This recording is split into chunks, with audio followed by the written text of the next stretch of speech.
বাংলাদেশের ছবি প্রযোজনা করতে যাচ্ছে পশ্চিমবঙ্গের প্রযোজনা সংস্থা শ্রী ভেঙ্কটেশ ফিল্মস।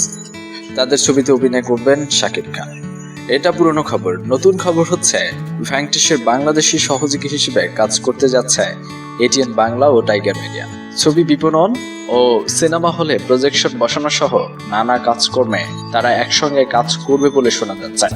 জানা যায় ভেঙ্কটেশ বাংলাদেশের প্রজেকশন মেশিন বসানো সহ ব্যবসায়িক নানা কার্যক্রমে সহায়তা চেয়ে একটি সরকারি সংস্থার সঙ্গেও মিটিং করছে। একটি বিশ্বস্ত সূত্রে জানা গেছে বর্তমানে জাজ মাল্টিমিডিয়া সিনেমা হলে প্রজেকশন ভাড়া বাবদ 10,000 টাকা করে নিচ্ছে প্রযোজকদের কাছ থেকে। অপরদিকে ভেঙ্কটেশ প্রজেকশন ভাড়া বাবদ 5,000 টাকা করে নেওয়ার সিদ্ধান্ত নিয়েছে। এ প্রসঙ্গে জানতে চাইলে টাইগার মিডিয়ার সিও জাহিদ হাসান অবি বাংলা নিউজকে বলেন, ভেঙ্কটেশ ফিল্মসের সঙ্গে আমাদের ভালো পরিচয় আছে, তারা সহায়তা চাইলে হয়তো সহায়তা করব, কিন্তু তাদের সঙ্গে কোনো ব্যাপারে আমাদের ব্যবসায়িক চুক্তি হয়নি। এটিএন বাংলা বা টাইগার মিডিয়া প্রকৃত করতে ভেঙ্কটেশকে সহায়তা করা বা ব্যবসায়িকভাবে যুক্ত হওয়া ব্যাপারটি এখনো মৌখিক পর্যায়ে রয়েছে। এ বিষয়ে খুব শীঘ্রই আনুষ্ঠানিক ঘোষণা আসতে পারে। ভেঙ্কটেশের বাংলাদেশ প্রতিনিধি বিজয় খেমকা এই মুহূর্তে কলকাতায় অবস্থান করছেন। 13 মার্চ বাংলাদেশে ফিরবেন বলে জানা গেছে। আর তখনই আসতে পারে আনুষ্ঠানিক ঘোষণা। উল্লেখ্য, ভেঙ্কটেশ ইতিমধ্যেই রাজধানীর মতিঝিলে একটি অফিস ভাড়া নিয়েছে। এখানে